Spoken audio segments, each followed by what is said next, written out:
नमस्कार, आप देख रहे हैं हिमाचल न्यूज और मैं हूं आपके साथ अनुपमा खोबरे। और बढ़ते हैं खास खबरों की ओर। राष्ट्रपिता महात्मा गांधी की पुण्यतिथि के अवसर पर शिमला के रिज पर महात्मा गांधी की प्रतिमा पर मुख्यमंत्री जयराम ठाकुर ने पुष्पांजलि अर्पित की। इस मौके पर मुख्यमंत्री ने कहा कि राष्ट्रपिता महात्मा गांधी एक महान विभूति थे। उन्होंने देश की आजादी के लिए आंदोलन भी चलाया। उनके प्रयासों से देश ने आजादी पाई, जिसको कभी भुलाया नहीं जा सकता। इसके अलावा महात्मा गांधी ने स्वच्छता को लेकर लोगों को जागरूक करने का भी प्रयास किया। आज महात्मा गांधी जी के पुण्यतिथि पर हम उनको श्रद्धांजलि देते हैं और देश की स्वतंत्रता के लिए एक लंबा आंदोलन पूरे देश ने जो देखा, उसमें गांधी जी की भूमिका बहुत महत्वपूर्ण रही है। और शांति के साथ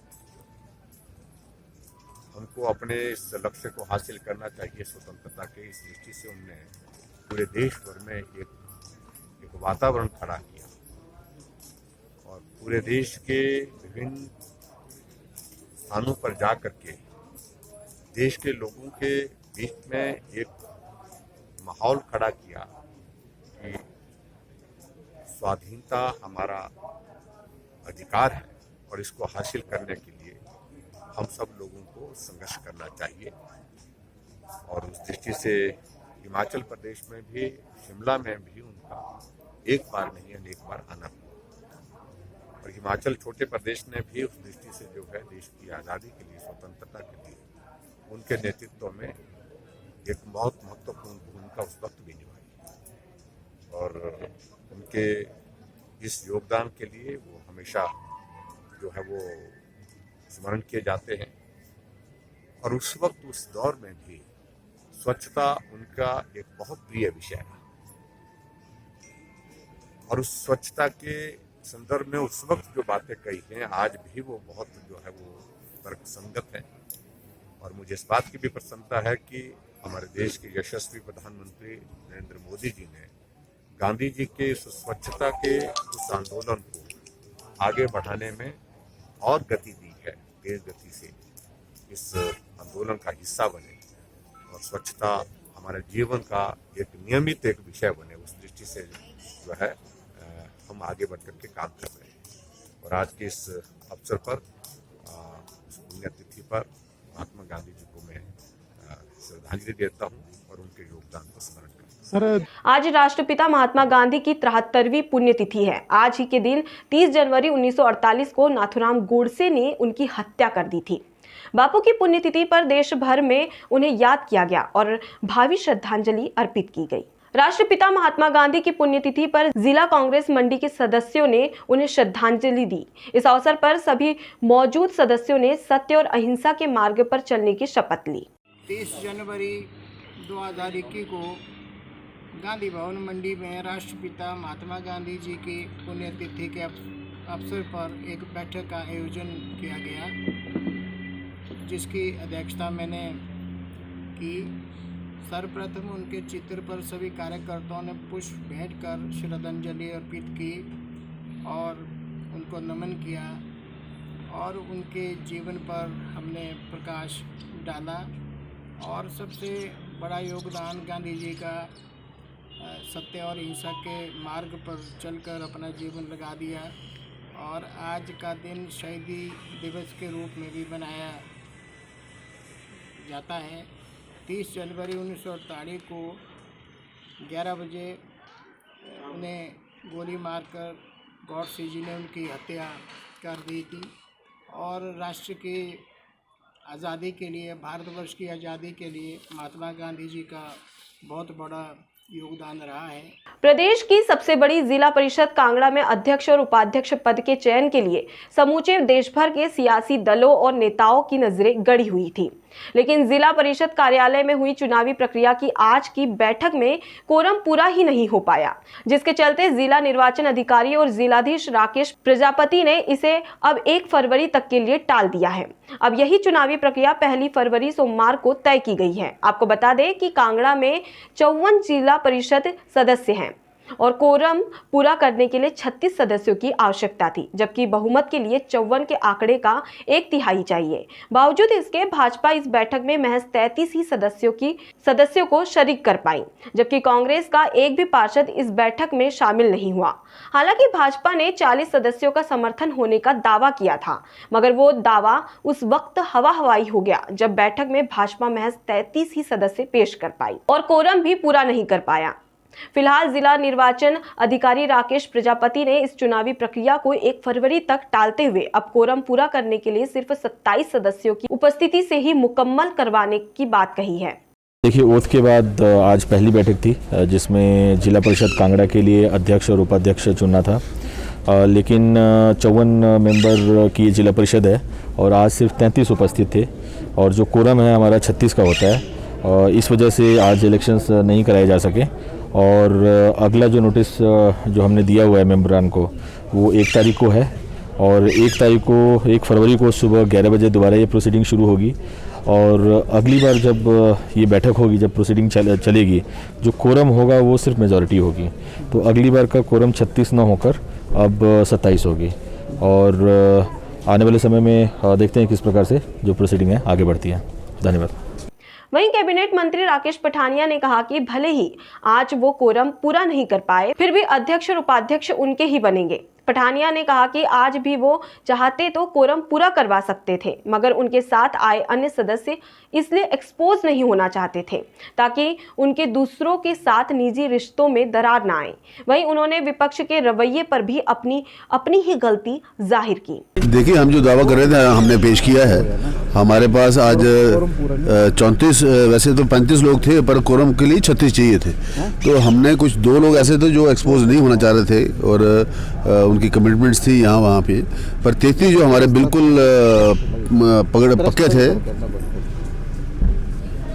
वो आज हमारे साथ अंदर मौजूद थे और 33 लोगों ने आज अंदर साइन किए हैं और पहली तारीख अब मेरे ख्याल से डिप्टी कमिश्नर ने डाली है। मेरे को कंफर्म नहीं, पर उड़ती आवाज़ ये सुनिए कि पहली तारीख पड़ी है और पहली तारीख को हम कम से कम 40 लेकर आएंगे। ये मेरा 100% वो है। देखिए, मैं पहले भी बोल उठाया हूँ, कांग्रेस क्या दवा जिता रही थी।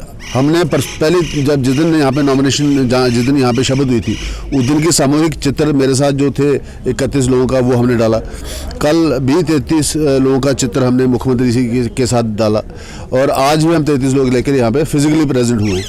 अगर कांग्रेस के पास एक भी दावा होता तो कोई एक भी सामूहिक चित्र डालते, एक बारी अपने आप को शो करते, एक बारी पब्लिकली बैठ के बात करते।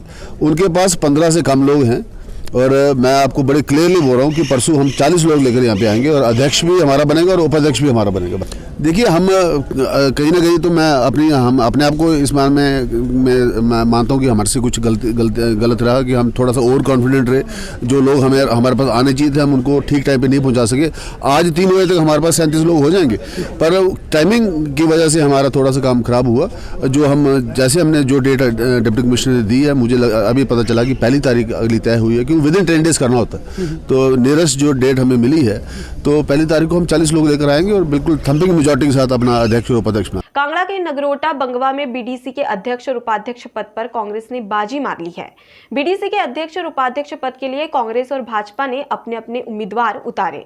सदस्यों की वोटिंग हुई और अध्यक्ष पद पर कांग्रेस की अंजना कुमारी को 11 वोट मिले और वे 1 वोट से जीती। वहीं उपाध्यक्ष अमित कुमार को 12 वोट मिले और वे 2 वोट से जीते। पूर्व मंत्री जीएस बाली ने इस दौरान चुनाव पर प्रभावित करने के आरोप अधिकारियों पर लगाए। उन्होंने कहा कि ये 2022 का शंखनाद है और यहीं से कांग्रेस की जीत की राह शुरू होती है। नगरोटा बंगवा प्रभारी और प्रदेश कांग्रेस सचिव अजय वर्मा ने कहा कि भाजपा की ये 2022 की शुरुआत है और इसका श्रेय जीएस बाली को जाता है। करके अपने आशीर्वाद से यहाँ पर भेजा और सौभाग्य से हमने जितने लोग यहाँ पर भेजे थे उन्होंने वोट किया और कांग्रेस पार्टी की जीत हुई, जीएस बाली जी की जीत हुई। लोगों ने भाजपा के खिलाफ आज जो समर्थन दिया है तो इसका सीधा सा संदेश है कि आने वाले चुनावों में एक गांधी की तरह कांग्रेस आज। और किसको इस जीत का श्रेय देती है? नमस्कार। मैं इस जीत का श्रेय बाली जी को और कांग्रेस पार्टी को देती हूँ कि जिन्होंने हमें सपोर्ट किया है और यहाँ अध्यक्ष पद के लिए जो जिम्मेवारी दी है तो उस पर पूरा खरा उतरने की कोशिश करेंगे। और बाकी हमारे जो सारे मेंबर हैं जिन्होंने हमारा साथ दिया है पीडीसी के, और उन्हीं के वोट की वजह से हम जो अध्यक्ष पद के क्या प्राथमिकताएं रहेंगी आपकी? प्राथमिकताएं रहेंगी जैसे हमारी महिलाओं के लिए, युवाओं के लिए हम जो भी काम मतलब उनके लिए जो काम है वो करेंगे, जैसे रोजगार के लिए और महिलाओं के सशक्तिकरण के लिए हम जो उनकी डेवलपमेंट। हाँ जी, थैंक यू। विकासखंड सरकाघाट के 27 वार्डों के नवनिर्वाचित प्रतिनिधियों ने अपना अध्यक्ष और उपाध्यक्ष का चुनाव कर लिया है। सभी सदस्यों ने सर्वसम्मति से सीमा देवी को अध्यक्ष और विनीत कुमार को उपाध्यक्ष चुना। चयन प्रक्रिया के बाद स्थानीय विधायक कर्नल इंद्र सिंह ने चुने हुए अध्यक्ष और उपाध्यक्ष का स्वागत किया। उन्होंने बधाई देते हुए कहा कि ये प्रतिनिधि भाजपा से जुड़े हैं और पहली बार सरकाघाट में ऐसा हुआ है कि अध्यक्ष और उपाध्यक्ष को सर्वसम्मति से चुना गया है। आप जीते, आपको उपाध्यक्ष की बनाया है, तो क्या आपकी प्राथमिकता रहेगी क्षेत्र के विकास के लिए? सर, सबसे पहले तो समस्त पंचायत समिति के सदस्यों को मेरा नमस्कार। सभी की सर्वसहमति से मेरा चुनाव हुआ और माननीय विधायक कर्नल इंद्र सिंह जी जिन्हें जो मेरे ऊपर अपना आशीर्वाद दिया और जो मेरे ऊपर भरोसा रखा है मैं उसको कायम रखूंगा और सभी को साथ लेकर चलेंगे और सभी के साथ मिलजुल कर काम करेंगे और जो हमारे विकास कार्य हैं उनकी गति बढ़ाएंगे और क्षेत्र में हर जगह विकास करेंगे। सबका साथ सबका विकास होगा। पहले तो मैं आपका और आपके चैनल का धन्यवाद करता हूँ जो मुझे आपने बोलने का मौका दिया। अभी चुनाव ये हो रहा है अभी आपके सामने ही पंचायत समिति का। इसमें भारतीय जनता पार्टी भारी बहुमत से संख्या में, बहुत बड़ी संख्या में हमारे सदस्य चुन करके आए हैं और एकमात्र बीजेपी ने ही नॉमिनेशन भरा हुआ है।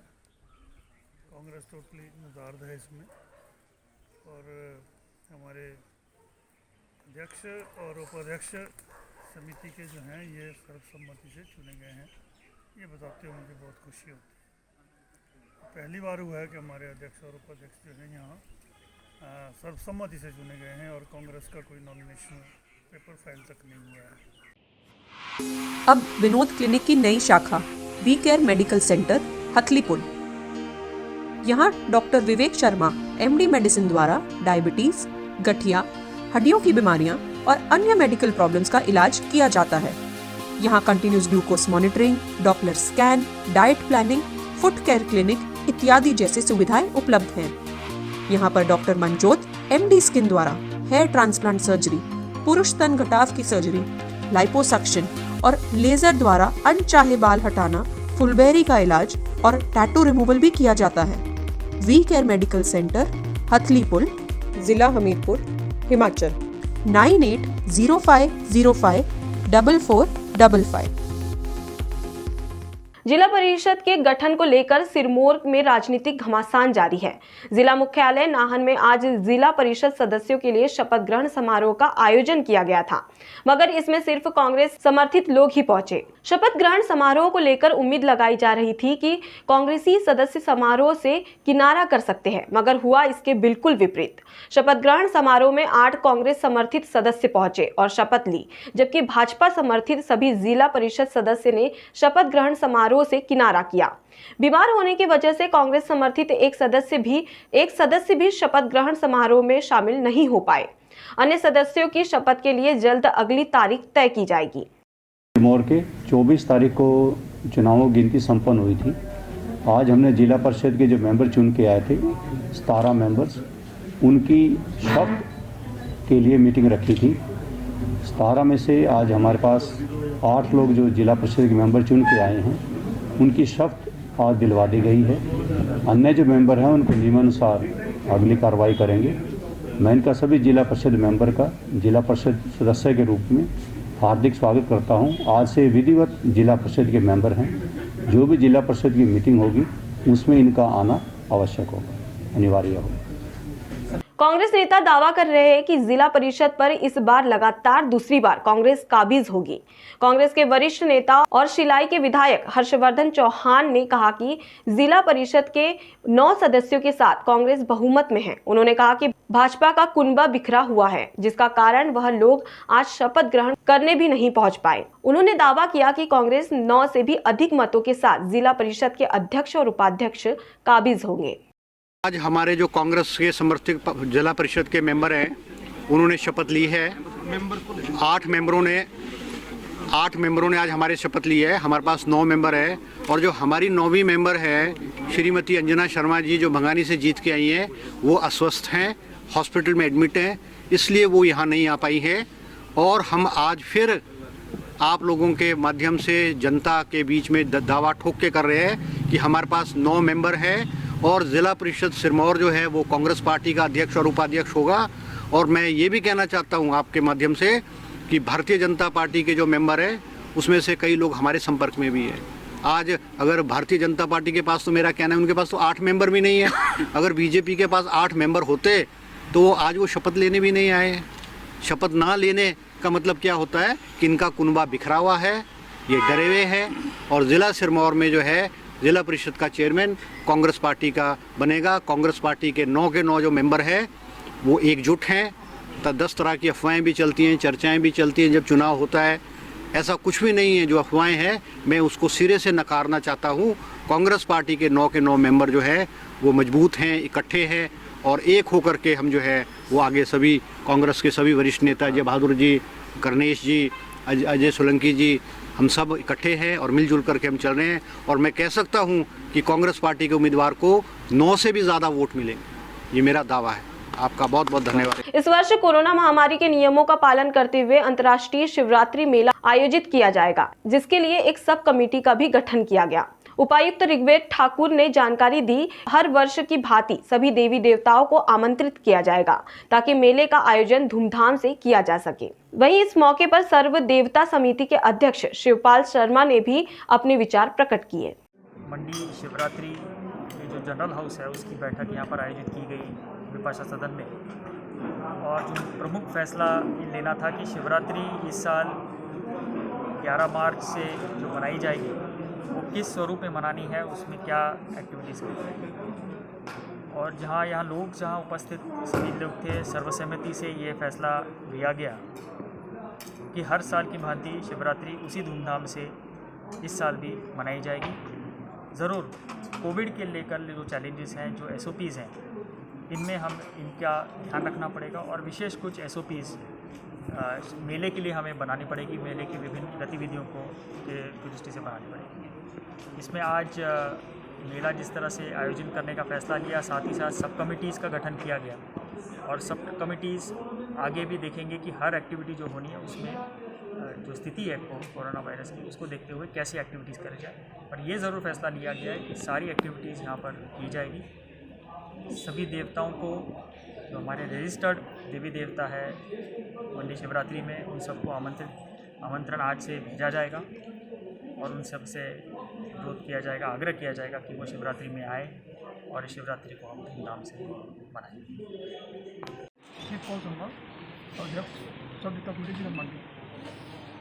आज हमारे शासन का जन्मोत्सव है, उसमें मैं सरकार का और प्रशासन का धन्यवाद करता हूँ। इन्होंने शिवरात्रि को चलाने के लिए जो आज यहाँ अपना फैसला सुनाया। दूसरा, मार्च महीने 2020 से हमारी बीमारी यहाँ मंडी में फैली थी, जबकि बीमारी नवंबर 2020 में मंडी में पहुँच चुकी थी। हमारे मेले फरवरी 2020 में स्टार्ट हुए थे और मार्च तक, अप्रैल तक हमारे देवी देवता बड़े धूमधाम से यहाँ से गए और कोई भी बीमारी का चिन्ह नहीं। हमारे देवी देवता अपने अपने भंडारों में पहुँचने के बाद इस बीमारी का फैलने का अंदेशा हुआ। उसके बावजूद भी हमारे देवी देवताओं ने अपनी हरियाणा में अपने गांव के लोगों को भी सुरक्षित रखा, क्योंकि देवी देवता हमेशा आदमियों की रक्षा करने के लिए लाहौल के पारंपरिक हालिडा उत्सव को पहली बार स्नो फेस्टिवल के तौर पे मनाया जा रहा है। इस उत्सव को पूरे 2 महीने तक एक श्रृंखला के तौर पे लाहौल घाटी में मनाया जा रहा है।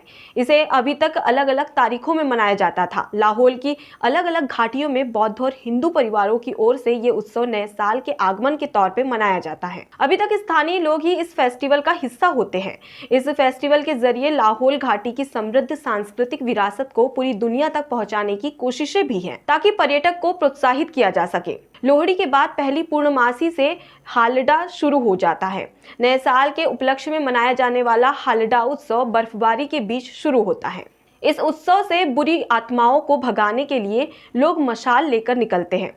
जनजातीय जिला लाहौल स्पीति में बौद्ध धर्म और हिंदू धर्म के लोग इन उत्सवों को मिलकर मनाते हैं। लाहौल में हालिडा और फागली उत्सव हालांकि दोनों धर्मों के लोग मिलकर मनाते हैं, लेकिन कुछ घाटियों में ये उत्सव हिंदू परंपराओं के अनुसार मनाया जाता है, तो कुछ घाटियों में ये उत्सव बौद्ध धर्म की पोथियों से तिथि निकालकर मनाया जाता है। हिमाचल प्रदेश के जनजातीय जिला लाहौल स्पीति की समृद्ध संस्कृति दुनिया भर में प्रसिद्ध है। यहाँ के उत्सव हिंदू और बौद्ध धर्म की एकता के प्रतीक है। 2 माह तक चलने वाले यहाँ के पारंपरिक उत्सवों को एक सूत्र में पिरोकर स्नो फेस्टिवल के तौर पर मनाया जा रहा है, ताकि लाहौल की समृद्ध संस्कृति को दुनिया जान सके। ये फेस्टिवल 25 मार्च तक चलेगा। अभी तक स्थानीय लोग ही इस फेस्टिवल का हिस्सा होते हैं। अब इस फेस्टिवल के जरिए लाहौल घाटी की समृद्ध सांस्कृतिक विरासत को पूरी दुनिया तक पहुंचाने की कोशिशें भी हैं, ताकि पर्यटक को प्रोत्साहित किया जा सके। स्नो फेस्टिवल के दौरान लाहौल स्पीति की ठेठ संस्कृति की झलक देखने को मिलेगी, जिसमें पारंपरिक व्यंजनों के साथ साथ परंपरागत वस्त्र और संस्कृति की झलक शामिल हो रही है। लाहौल जनजाति के लोग पर्वतीय चट्टानों और गुफाओं की पूजा भी करते हैं। इनकी परंपराओं में पेड़ पौधों को भी सम्मानित किया जाता है। इसी परंपरा में फाला नामक पेड़ को लाहौलियों द्वारा देवताओं की तरह पूजा जाता है। इसके अलावा लाहौली लोग अपने कुल देवता को भी मानते हैं। फेस्टिवल जहां पारंपरिक वेशभूषा के साथ मनाया जाता है, वहीं इस दौरान बनने वाले व्यंजन भी खास होते हैं। यहाँ पर लोग मन्ना इडली डोसा की तरह बनाते हैं। फिलहाल के लिए इतना ही। खबरों में बने रहने के लिए देखते रहिए हिमाचल न्यूज। नमस्कार।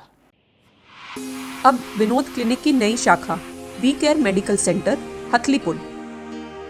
यहाँ doctor Vivek Sharma MD medicine द्वारा डायबिटीज, गठिया, हड्डियों की बीमारियां और अन्य मेडिकल प्रॉब्लम्स का इलाज किया जाता है। यहाँ continuous glucose monitoring, Doppler scan, diet planning, foot care clinic इत्यादि जैसी सुविधाएं उपलब्ध हैं। यहाँ पर डॉक्टर मनजोत MD स्किन द्वारा हेयर ट्रांसप्लांट सर्जरी, पुरुष स्तन घटाव की सर्जरी, लाइपोसक्शन और लेजर द्वारा अनचाहे बाल हटाना, फुलबेरी का इलाज और टैटू रिमूवल भी किया जाता है। वी केयर मेडिकल सेंटर हथलीपुल, जिला हमीरपुर, हिमाचल। 9805054455